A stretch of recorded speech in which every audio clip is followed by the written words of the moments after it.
홍석준 네. 의원님, 뭐 온갖 대안이 나왔어요. 이제서야 나왔어요, 이것도. 애초부터 이걸 잘못 만든 거 아닙니까? 애초부터 이거요. 김포 골드라인.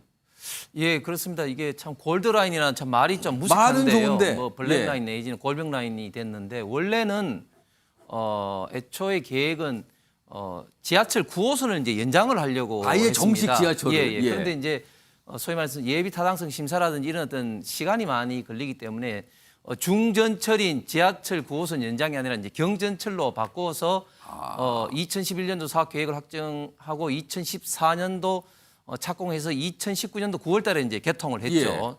김포공항에서 이제 양춘역까지 이제 10개의 코스를 갖고 있는데 이게 문제가 조금 전에 우리 대표님도 말씀을 했지만 애초에 좀 그 수요 예측을 좀 잘못했고 또 그리고 빨리 개통을 하는 그런 어떤 목적을 달성하기 위해서 이제 경전철로 하다 보니 이게 치명적인 실수가 경전철까지는 괜찮은데 향후 확장하기 위해서 각각의 어떤 정류장 스테이션까지도 두량으로만 지금 현재 고정이 돼 있어서 지금 이 골드라인, 이 김포 골드라인 경전철은 2량이 다니는 거잖아요. 그렇습니다. 예. 그래서 4량이나 이렇게 확장을 하려고 해도 이 그 지하철 노선의 정류장 자체가 스테이션 자체가 그 2량이 맞춰지기 때문에 사실상 불가능하다. 열차를 더 붙일 수도 없는 거네요. 그렇습니다. 지금요? 그게 가장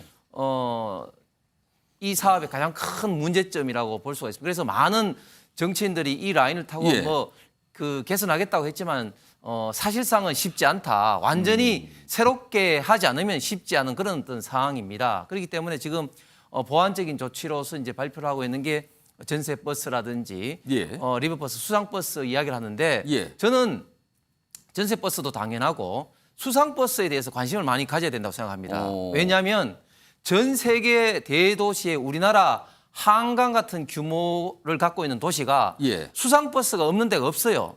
예를 들면 뉴욕 뉴저지에서 맨하탄으로 가는데 수상버스로 출퇴근할 때 엄청난 시민들을 출퇴근시킵니다. 그럼 이른바 요 리버버스 이런 거에 대해서는 좀 관심을 가져야 된다는 말씀이네요. 그렇습니다. 그리고 런던도 마찬가지죠. 그래서 우리 같이 이렇게 대도시에 특히 한강 같은 이런 큰 강을 끼고 있는 대도시는 옛날부터 수상버스로 시민들의 중요한 교통수단을 삼아왔습니다. 거기서 우리가 좀 보완할 게 이제 선착장 문제인데 그래서 1차적으로는 기존의 선착장을 빨리 할 수 있는 예로 들었습니다만 김포에서 여의도라든지 뭐 이런 선착장 확보를 더 추가적으로 한다면 저는 분명히 큰 효과가 있을 것 같습니다. 홍석준 의원님, 일단 전재수 의원님이 지금 국민의힘은 먹고 살만하다고 얘기하셨는데 진짜 그렇습니까? 먹고 살만합니까? 여유 있습니까 지금요?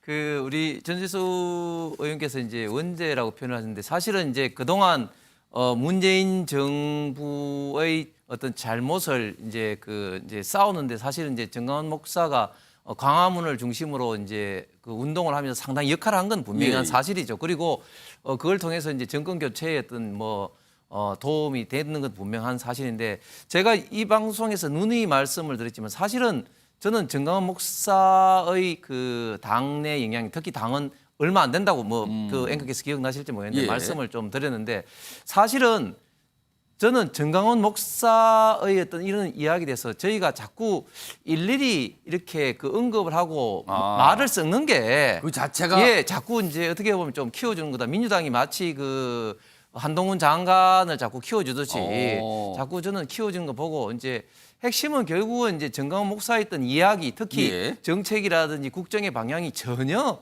그거하고 관계없이 진행이 되는 것을 국민에게 보여주면 사실은 아무런 어떤 영향이 사실 없거든요. 그래서 저는 정강원 목사의 이런 어떤 조금 지나친 태도에 대해서 우리 당도 사실은 너무 과민한 반응을 할 필요가 없다고 생각합니다.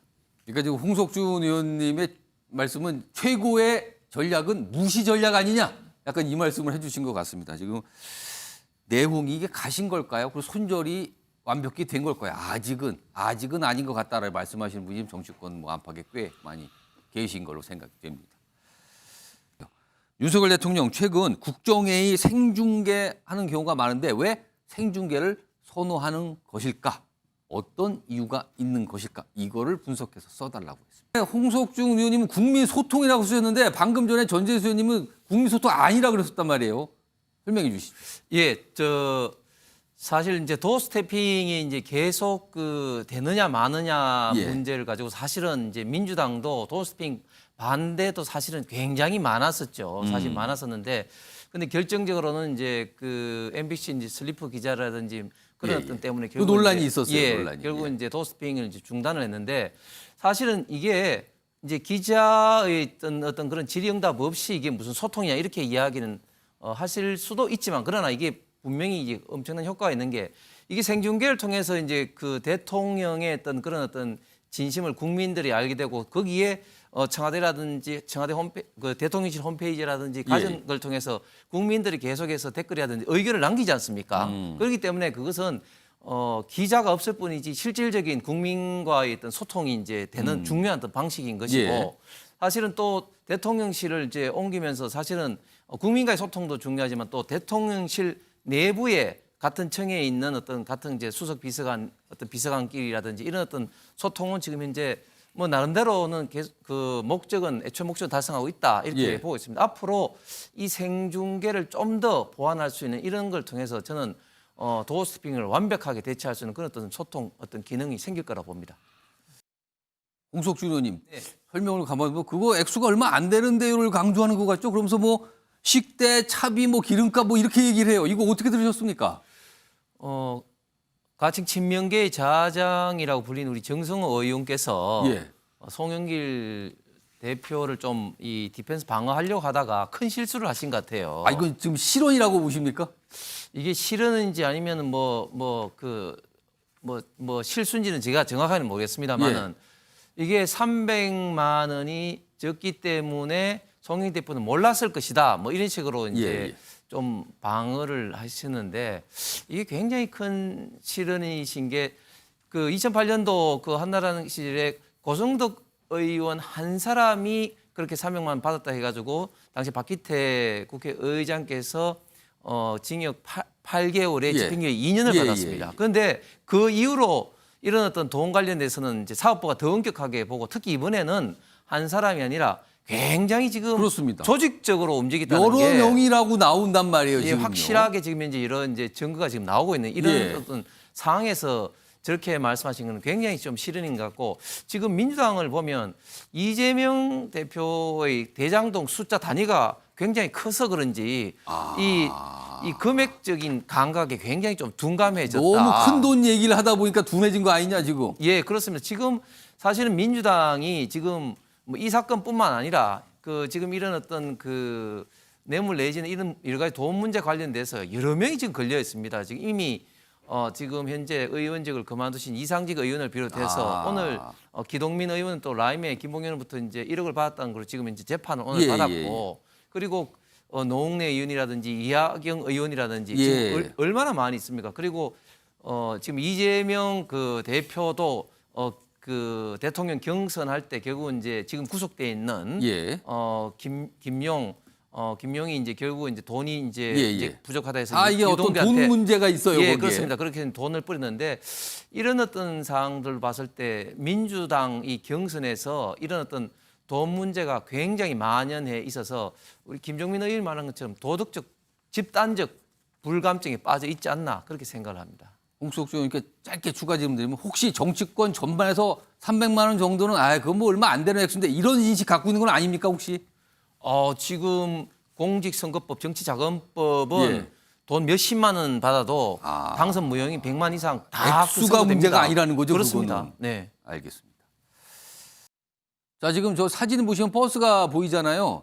저게 원래 개성공단에서 왔다 갔다 하는 버스인데 이게 평양으로 가 있다고 그럽니다. 이거 이게 뭔가 좀 수상하죠. 저 버스 어디서 많이 본 것 같기도 하고요. 저런 게 다닌답니다 지금요. 이거 누가 봐도 이거는 국산이군요. 이거는요 모양을 다 보니까. 자 홍석준 의원님. 네. 이거 뭐 폐쇄시켜놓더니 다 빼돌리고 있는 거 아닙니까? 이거 어떻게 해야 됩니까? 이거 어떻게 보세요 지금 이 상황을? 이런 사례를 보면 역시 북한은 정말 그 국제법적으로 정말 그 법을 지키는 어떤 그런 어떤 정상 국가가 아니라 정말 속칭 깡패 국가다. 저거 지금요 이 밥솥 만드는 기계나 버스 다 우리 기업들 자산이거든요 지금요. 예, 이거? 그렇습니다. 그 개성공단이 2016년도까지 이제 폐쇄되기 직전에 이제 우리나라 기업 123개가 있었고 거기에 북한 노동자들이 한 5만 명 정도 있었답니다. 예, 예. 5만 명 정도 있어서 굉장히 개성 전체는 물론이고 북한 전체적으로도 귀중한 어떻게 보면 외화 어떤 수입원이 됐었는데 저기서 생산한 제품들이 거의 대부분 전자, 섬유 이런 어떤 예. 그 경공업 제품들이었죠. 예. 그렇기 때문에 저 제품들이 생산을 해서 이제 우리나라 기업들이 제3국에 수출을 했는데 우리가 이제 철수를 하고 난 다음에 북한에서 저렇게 무단 점용을 해서 시설을 돌려서 또 거기 또 노동자들은 그동안 계속해서 일을 했기 때문에 예, 예. 그 기계를 사용하는 법을 잘 알고 있지 안다는 않겠습니까? 거네요. 예. 오. 그렇기 때문에 공장 뭐 가동은 굉장히 좀 쉬웠을 거고 그래서 북한의 내수뿐만 아니라 또 일부 중국이라든지 또 러시아에 또 수출까지 하고 있다. 예. 지금 쿠쿠 밥솥뿐만 아니라 예, 예. 어떤 그 섬유 어떤 의류 뭐 제품이라든지 교복 옷도 있다 그래요? 의류 제품이라든지 다른 전자 제품들도 지금 많이 지금 가동을 하고 있어서 한 20개에서 30개 정도 기업을 예. 지금 가동하고 있다는 그런 이야기가 들리는데 이런 어떤 사항들이 사실은 우리 정부가 항의한다고 해서 참 이 해결을 뭐 지금 현재 쉽게 할 수는 없는 부분입니다만은 어쨌든 지금 북한이 어떻게 보면 좀 예. 무도함 내지는 이런 어떤 법을 안 지키고 참 이렇게 같이 일하기 힘든 국가임을 다시 한번 느끼게 됩니다.